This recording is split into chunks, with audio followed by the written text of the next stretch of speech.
Goldberg. You ever see the movie The Wrestler? Yes. Okay, he's the associate producer. Mickey Rourke? That's correct. Yeah. He's associate producer Pretty for The true Wrestler. movie. Kind of, you know what I mean? One of the greatest movies of all time, I liked in my it. opinion. He's also associate producer for 350 Days. He used to have a show on the station. Evan is a huge proponent for wrestlers having pensions and being taken care of. That would be great. But the theory is about that is Vince McMahon, all these big companies, when they were territories, they pay you well enough to support your own pension. So, and I agree. Now it's like the NFL and the NBA and all these big sports. They have the pension. Why can't we have it too? Because it's a multi-billion-dollar industry. That'd be nice, but I think their theory is they pay us well enough to get our own. And what do you think? I think it could go either way. I made great money. Doing well. My house is paid for. I got a little cash, and it's been good to me. So I did well with my money, and a lot of guys do. Some guys mishandle their money. Look, now Vince has financial advisors, personal. He has all these advisors that teach these young kids who are making $200,000 or $300,000 or $400,000 or $500,000 a year how to invest, how to save money. Yeah. Back then in the day, they didn't. So a lot of guys made millions and fell by the wayside because there was mismanagement. You're a big superstar. You never know when could end. They get hurt. Do you think the WWE and Vince have a responsibility to take care of? Like, we all know Kamala's not in great shape. Is it his responsibility? Vince does take care of his people. Look, he has a wellness program. If you get hurt, they're going to get you right. They have a wellness program. So, again, you got to be you're making enough money to be responsible for yourself. Vince is not I'm not saying Kamala's a charity case at all. But Vince is not a charity case. He pays you good, so you're on your. But he does take care of the people. Vince spent $50,000 on me, and I hadn't worked for Vince in 20 years, and I went to their wellness program. I had some problems, and he helped me through it. And he spent $50,000. I haven't worked for him in 20 years. This is someone on the inside that these smarkies out there saying this guy is ruthless or whatever else. He's taking care of the people who have taken care of him. I can't say a bad word about Vince. If you mishandle your money, that's your bad. Seven nights a week. That's a lot. That's rough. You're doing 10 minutes a night. $4,000's not too bad, right? Too bad. Yeah, I totally agree. Yeah. I totally agree with you. I can't argue with that. I mean, we have discussions about Kamala. The shape he's in at this point. The big part is that he main evented with Hogan for a pretty decent amount of time. You tell it, man. Hey, now he's in a wheelchair. He deserves a little bit more than what he got. I know about his sickness and everything. And Flair, all these people he worked with, we ought to be getting took care of a little bit better. So you believe that there should be some sort of health care or something should have been set up for you guys? Do you think it's fair when people criticize Vince McMahon for this and said he should take care of Kamala? Any thoughts on, is it fair to shoulder it all on? I ain't so much as saying he ought to take care of him. Right. I'm saying he ought to appreciate his talent he's had all these years and pay them a little pensions. You ever see him doing that, Vince? Not yet. No, obviously. But do you think the onus also should have been on the wrestler to realize, hey, I'm not going to be able to do this forever. I need to start socking away some stuff and, set myself up my own pension. Plan that. Yeah. It just don't happen. It just doesn't happen. Life gets in the way. Money gets crazy. Yeah. You're having a good time. Yep. And then before you know it, it's over, right? Yeah. I mean, you're over budget, overspending. Which happens to everybody, right? Yep. That's right. That's right. Yep. But anyway, I'll be some kind of pension plan. I will say that.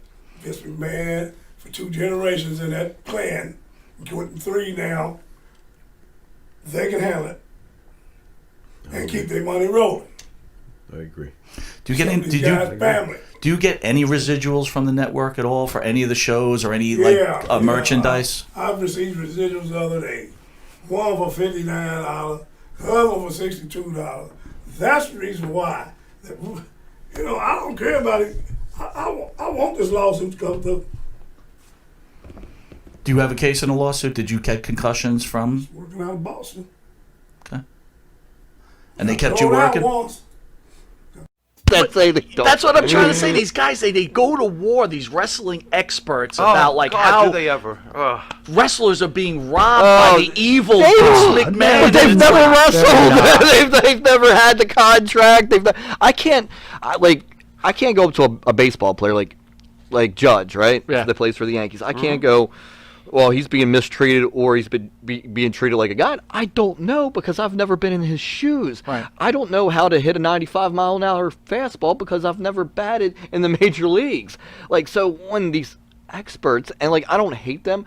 I think a lot of them are doing a great job of making money because they're working people just like wrestlers. Sure. You know, and Yeah. good for them. And yeah. I you know, that's good for them. But at the same time, if you've never done it, if you've never batted and been thrown a 95-mile-an-hour fastball and hit it and know how to hit it, it's the same thing with any profession. If you've never done it, you can't. There's no way you can really, truly understand it.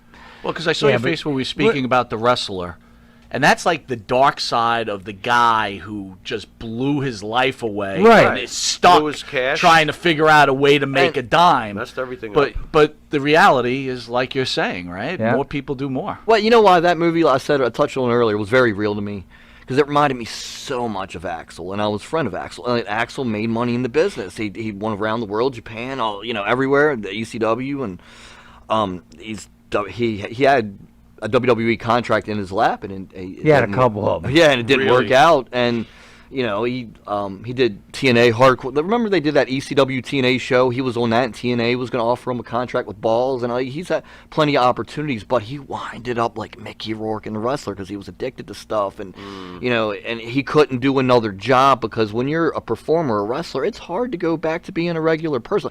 I personally haven't done it yet. I still do very well in the indies and selling merchandise. I'm very blessed. But I'm going to try to invest my money where I don't have to because I couldn't imagine not doing this. But that's a great point, right? It's like you were talking earlier when you met Gil, right? It's like he's turning a light bulb. It's got to be hard to go from being seen by millions of people and people worshiping Brother, you. I'm not gonna lie to you. I say to him, I go, "You are a cheap son of a," and I go, "But I'm not putting you down, brother, because I wish I would have did what you're doing. I saved the I money for wish my kids. I would have saved my money. I truly- swear to God, I would be on Easy Street right now. It's for my Yeah. kids. I truly just want them to make. I'm The guy making that- sure they're always okay. He's a great father and all, man. He really is an awesome person. If you knew the person like I know him, you'd be like, wow, that's James Ellsworth. You know what I mean? Yeah. Yeah, and like you were saying though, and what gets me too is when the wrestlers complain about what they're getting paid for. Hey, bro, 6 months ago, weren't you just driving For Uber. 200 miles and making $75, but you spent 125 to make the 75? And now you're making $30,000 a match and you're complaining? Well, if you're on the WWE main roster, you're making six figures. Yeah. But here's my question. Here's a solid question. A lot of you guys have lots of money, right? Why do you guys continue to do shows like this or Because traveling? it's the love, brother. Well, It's the love. not only the love, like It's everything. I could sit around for years and watch all my money go bye-bye, or I could still make money and keep going and save as much money as possible. Yeah, but I mean, couldn't you take some of the money that you invest, that you have, invest it, open a business, maybe Yes. run a business? Yes, you could. Or But- is it that you're addicted that No, what people did he love just you? say? I can't Here's see the next step in the belt. In the Hall of Fame. Actually, I talked to Gene Upshaw, who was the president of the NFL, and I told him how the wrestling business was in terms of relationship with the talent and the ownership. And he said to me, this is a long, hard slog, and he said the only way that you guys can get a union is if Hulk Hogan stands with you. And if he doesn't, forget it. And at that time, Terry's making a hell of a lot of money, and if he would, subject himself to some undue animosity by the pressure. by the ownership, Vince, he'd be rocking his boat. So you Do understand? you think if Hogan had actually said, you know what, I'm going to stand up to Vince, do you think it would have happened? Yes, I do. You really do? Yeah, he was a Vince wouldn't have found a way to still break Hulk Hogan. It was Jimmy and Jesse that started the whole deal. Back Interesting. then, that got us all kind of in hot water, but especially Jimmy and Jesse got in hot water. As soon as Vince heard about that, the kibosh. And I knew if you didn't get Hogan, if you didn't get Macho, if you didn't get all the top guys, not just Hogan, I think he would have needed more than Hogan. Because he was a golden goose. He no made doubt everything was spin, the man. golden- no, that's true. everything. Yeah, well, hey, if you were on Hulk Hogan's card, and you're going to guarantee the biggest sellout that possible in every town you went to, so you make the most money. So I'm going to throw this at you. What do the Killer Bees make in a match that Hogan's headlining? What do you walk away from a house show? What do you walk away from a SummerSlam or a WrestleMania? You benefit from his presence Well, on the but card. how much money? Like How much? a quarter of a million a year. So you're at $250,000 a year. And look, I'm not saying you're right or wrong. All I'm saying is you're individuals. You're making $250,000 a year. At what onus is it on the person to make sure that they save their money, make sure they don't get fucked up and drugged out, and and protect themselves? Well, I think it's just, common business sense. If you want to keep longevity with your talent, you teach them, what's the number one reason people get divorces? Generally money, finances. Or your wife is ugly. Would Just you? saying. Sorry. If you want to have a family, Jimmy had children. I remember when we were in Australia, and maybe it was in Australia. I remember my grandfather died when I was in Australia, and I cried like a baby. But we were somewhere, and we had been on the road 67 days straight, and his kids were. I heard him talking to Mary on the phone, and they were doing like their graduation or something. And I looked, and Jimmy had a tear in his eye, and it just kind of just tore me up, thinking, God, She's missing what a something. sacrifice, to have your kid. We know you leave the Face of the company. We know you leave the WWE. What was it like working for Vince Sr.? I know you really didn't work for Junior, but can you tell us maybe the difference between the two? The thing, I because I was young at the time, I really didn't deal with Vince Sr. like a top guy would deal with him. Bruno was taking care of all that, and I was kind of caught in the middle of Bruno and Vince Sr. So Bruno's almost like your negotiator. Well, Bruno was telling me what to do with some things, too, because I didn't know. Sure. Did Bruno ever call you on the phone or come to your house and complain about Senior, taking advantage of him? No, we talk on the phone, and it was never a taking advantage of. It's the way the business was. Mm-hmm. If you didn't speak up for your money, you'd get what they give you. And if you spoke, but if you stood up for yourself, they may be pissed about it for a day or two, but they had more respect for you because they knew you were a sharp guy like they were.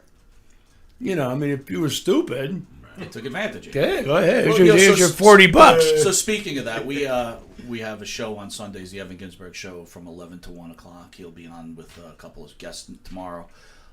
He's a big proponent that Vince, at this point in his company, should be taking care of the older wrestlers and helping them out.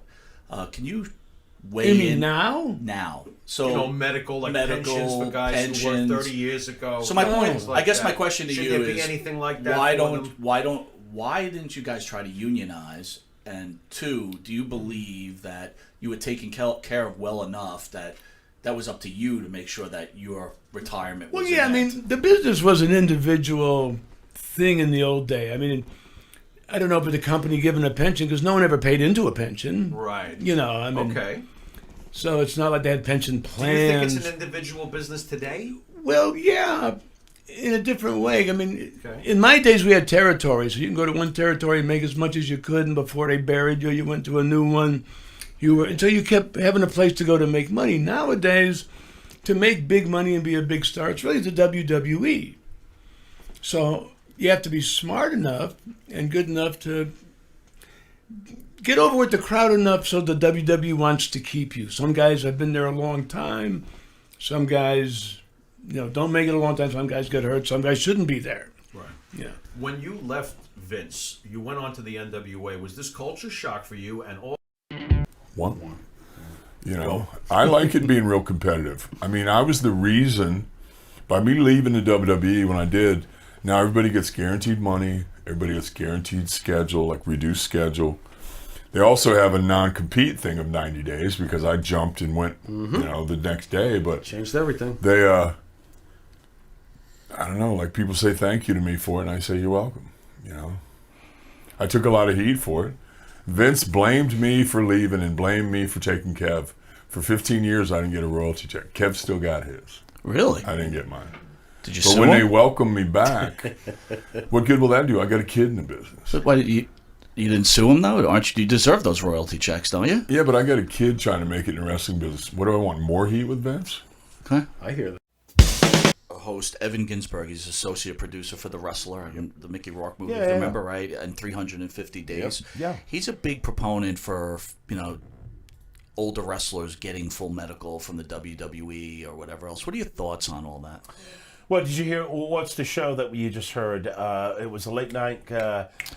John Oliver, right? Yeah. A lot of people, as far as that industry, I'm sure WWE didn't like hearing all of Yeah, that. he launched that missile right as WrestleMania was approaching. As it was. I keep saying I think it was more of a Trump thing. I thought he had an opportunity because Linda was with Trump, right? Linda McMahon. Right. I don't even think it was a WWE thing. I think it was more another shot at Donald Trump, right? Because of the association. Yeah, it could have been. But again, a lot of things they're talking about there. Let me give you a perfect example. I was just on a tour just recently in Georgia, okay? And the guy who I actually ended up going with was Brian Blair. We're going to do TV for a company in Georgia. But the person we had to go pick up was Paul Orndorff. Okay, here's a WWE Hall of Famer. Now, he's not doing good, dementia. Yeah. So, but I looked at his life, too. I think a WWE Hall of Famer, a lot of guys make mistakes, of course. If you make your own mistake, then you kind of got to lay in that bed yourself. But I see a WWE Hall of Famer that financially, his house was in distress, his yard, big tall grass, leaves all over the roof, mildew on the outside of the house, meaning not being taken care of. A WWE Hall of Famer, in my eyes, just like Hall of Famers in pro football, things like that, they shouldn't be dealing with things of that nature. If you're a Hall of Famer, you should really have that lifestyle. It doesn't mean you have to have millions of dollars, Right. Or this extravagant lifestyle. At least but the give them what they simple need. things in your life Yeah. should be taken care Understood. of. So I would love to see that the guys who work so hard to give so much to the company and make WWE be what it is today, that top talent who gave so much of themselves, that they don't have to worry about the little small things. Do you think that Vince will ever do this for them?